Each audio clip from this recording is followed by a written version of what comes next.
اللہ کے پاک نام سے اپنے آج کے سبق کا آغاز کرتے ہیں۔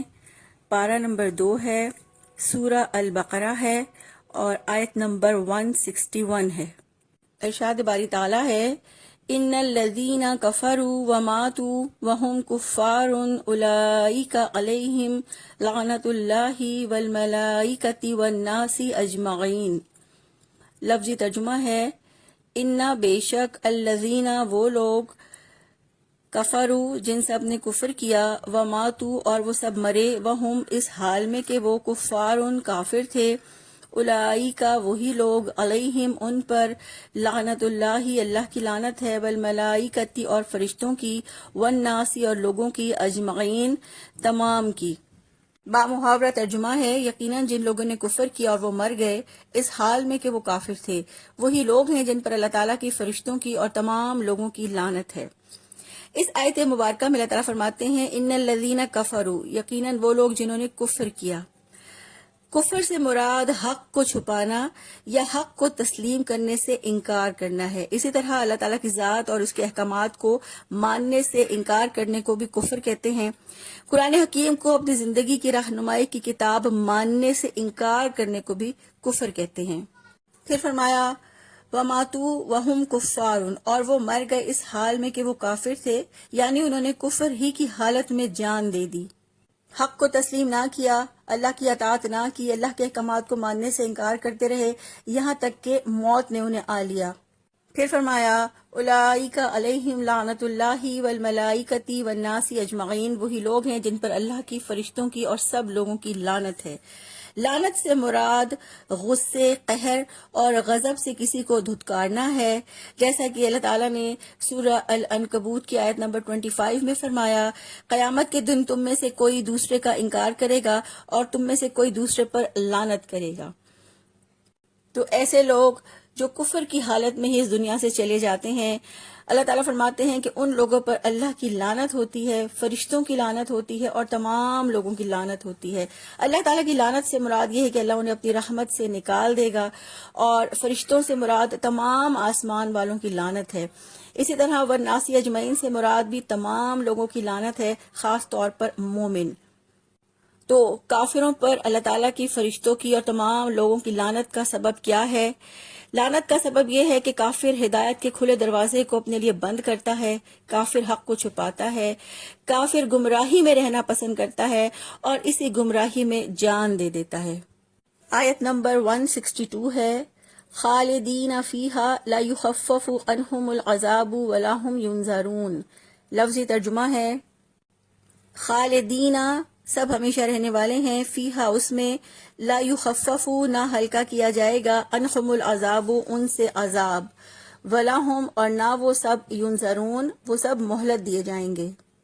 بامحاورہ ترجمہ ہے، اس جہنم میں ہمیشہ رہنے والے ہیں، نہ ان سے عذاب ہلکا کیا جائے گا اور نہ وہ مہلت دیے جائیں گے۔ خالدین فیہا اس میں ہمیشہ رہنے والے ہیں، یعنی کافر ہمیشہ اللہ کی لعنت میں رہیں گے، یعنی لعنت اور عذاب دونوں ان کافروں کے لیے لازم و ملزوم رہیں گے۔ پھر فرمایا، لا یخفف عنہم العذاب ولا هم ینظرون، ان سے عذاب ہلکا نہ کیا جائے گا اور نہ وہ مہلت دیے جائیں گے، یعنی ان کا عذاب ہلکا نہ ہوگا، انہیں سخت اور دائمی عذاب دیا جائے گا اور نہ وہ مہلت دیے جائیں گے۔ یعنی اللہ تعالیٰ نے مہلت کا وقت دنیا کی زندگی میں دیا ہے، اس زندگی کے گزر جانے کے بعد ان کے لیے کوئی عذر نہیں رہے گا، پھر نہ کوئی مہلت ملے گی نہ ہی ڈھیل ملے گی۔ اللہ تعالیٰ نے کافروں کے لیے دنیا میں مہلت رکھی ہے کہ وہ اپنے کفر سے توبہ کر لیں، ایمان لے آئیں، ایک اللہ کی اطاعت کریں، توبہ کریں اور اپنی اصلاح کر لیں، تو ان کے گناہوں کو اللہ ان کی نیکیوں میں بدل دے گا اور جہنم کے بجائے ان کے لیے دائمی جنتیں ہیں۔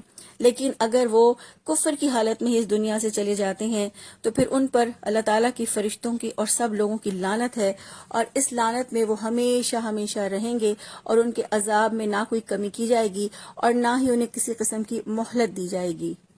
آیت نمبر 63 ہے، وَإِلَٰهُكُمْ إِلَٰهٌ وَاحِدٌ لَا إِلَٰهَ إِلَّا هُوَ الرَّحْمَٰنُ الرَّحِيمُ۔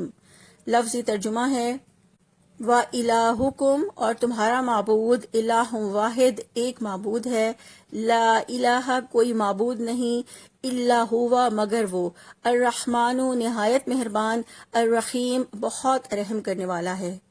با محاورہ ترجمہ ہے، اور تمہارا معبود ایک ہی معبود ہے، اس کے سوا کوئی معبود نہیں، وسیع رحمت والا نہایت رحم کرنے والا ہے۔ اس آیت مبارکہ کا شان نزول یہ ہے کہ مشرکین عرب نے رسول اللہ صلی اللہ علیہ وآلہ وسلم سے عرض کیا کہ آپ صلی اللہ علیہ وآلہ وسلم جس خدا کی عبادت کو ہمیں بتلاتے ہیں اس کا کچھ حال بیان کیجئے، تو ان کے حق میں اللہ تعالیٰ نے یہ آیت مبارکہ نازل فرمایا وَإِلَٰهُكُمْ إِلَٰهٌ وَاحِدٌ لَا إِلَٰهَ إِلَّا هُوَ، تمہارا معبود برحق ایک ہی معبود ہے، اس کے سوا کوئی معبود نہیں، یعنی وہ اپنی ذات، اسماء اور صفات اور افعال میں اکیلا ہے، اس کی ذات میں نہ کوئی شریک ہے، نہ اس کا کوئی ہم نام ہے، نہ ہی اس کا کوئی ہمسر ہے، اور نہ ہی اس کی کوئی مثال ہے۔ اس آیت مبارکہ میں اللہ تعالیٰ نے وحدانیت اور الوہیت کا ثبوت دیا ہے کہ اس کے سوا کوئی کائنات کو پیدا کرنے والا نہیں ہے، نہ تدبیر کرنے والا ہے، نہ ہی کوئی کائنات کا انتظام کرنے والا ہے۔ اور حقیقت یہ ہے کہ جب یہ حق ہے تو صرف اللہ ہی یہ حق رکھتا ہے کہ صرف انسان اسی کی عبادت کریں، انسان اسی کے لیے جیے، اسی کے لیے مرے، انسان اپنی تمام امیدوں اور تمناؤں کو اس کے ساتھ وابستہ کر دے، صرف اللہ ہی کی طرف توجہ رکھے اور اللہ ہی کو اپنا سب کچھ بنا لے۔ حضرت معاذ بن جبل رضی اللہ تعالی عنہ فرماتے ہیں، اللہ کے رسول صلی اللہ علیہ وآلہ وسلم نے فرمایا کہ اللہ تعالیٰ کا حق بندوں پر یہ ہے کہ وہ صرف اسی کی عبادت کریں اور اس کے ساتھ کسی کو شریک نہ ٹھہرائیں، اور پھر فرمایا بندوں کا حق اللہ تعالیٰ پر یہ ہے کہ اگر وہ صرف اس کی عبادت کریں اور اس کے ساتھ کسی کو شریک نہ ٹھہرائیں تو وہ پھر انہیں عذاب نہ دے۔ پھر فرمایا هو الرحمن الرحیم، وہ بہت رحم کرنے والا نہایت مہربان ہے۔ اللہ تعالیٰ نے اس آیت مبارکہ میں اپنی دو صفات الرحمن اور الرحیم کا شعور دلایا ہے۔ اللہ تعالیٰ کا رحم و کرم بے پایا ہے، وہ رحمان ہے، وہ رحیم ہے، اس لیے وہ نہیں چاہتا کہ کوئی بھی جہنم میں جائے یا کوئی بھی اس کے غضب اور جلال کا مستحق ہو۔ اس لیے اگر کوئی خواہ مخواہ اللہ کی مخالفت کرے یا اللہ تعالیٰ کی آغوش رحمت سے نکلنا چاہے تو وہ مجبور نہیں کرتا۔ اللہ تعالیٰ کی رحمت کے مثل کسی کی رحمت نہیں ہے۔ اللہ کی رحمت نے ہر چیز کو اپنے گھیرے میں لے رکھا ہے۔ اللہ تعالیٰ کی رحمت کی وجہ سے ہی کائنات اور تمام مخلوقات وجود میں آئی۔ اللہ تعالیٰ کی رحمت سے مخلوقات کمالات حاصل کرتی ہے۔ اللہ تعالیٰ کی رحمت ہے کہ اللہ تعالیٰ نے دنیا میں بندوں کو بھیجا تو انہیں ایسے ہی نہیں چھوڑ دیا، بلکہ رسول بھیجے، کتابیں بھیجیں اور علم دیا کہ اللہ کے بندے اللہ کو پہچانے اور اللہ کی رحمت کو پہچانے۔ بندوں کو جو نعمت بھی حاصل ہوئی ہے اللہ تعالیٰ کی رحمت سے ہے، اس لیے صرف وہی عبادت کا مستحق ہے۔ اللہ کے رسول صلی اللہ علیہ وآلہ وسلم نے فرمایا، اللہ تعالیٰ نے جب اس کائنات کو پیدا فرمایا تو اپنے پاس موجود کتاب میں لکھ لیا کہ میری رحمت میرے غضب پر حاوی رہے گی۔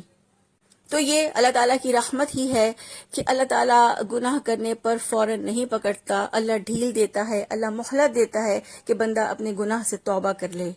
اللہ کی رحمت کے حوالے سے اللہ کے رسول صلی اللہ علیہ وآلہ وسلم نے فرمایا، اللہ کی رحمت کے 100 حصے ہیں، جس میں سے صرف ایک حصہ اللہ تعالیٰ نے اس دنیا میں نازل کیا ہے، جس کی وجہ سے حیوانات بھی اپنے بچوں سے محبت کرتے ہیں، اور فرمایا کہ قیامت کے دن اللہ تعالیٰ یہ ایک حصہ بھی اپنے 99 حصوں میں شامل فرما لے گا، اور پھر اللہ تعالیٰ اپنے بندوں پر قیامت کے دن رحم فرمائے گا۔ اللہ تعالیٰ سے دعا ہے اللہ تعالیٰ ہمیں صرف اپنی عبادت کرنے، اپنے لیے مخلص ہونے اور یکسو ہونے کی توفیق عطا فرمائے، اور ہم سب کو اپنی آغوش رحمت میں لے لے۔ سبحانک اللہم و بحمدک، نشہد ان لا الہ الا انت، نستغفرک و نتوب الیک۔ السلام علیکم و رحمۃ اللہ وبرکاتہ۔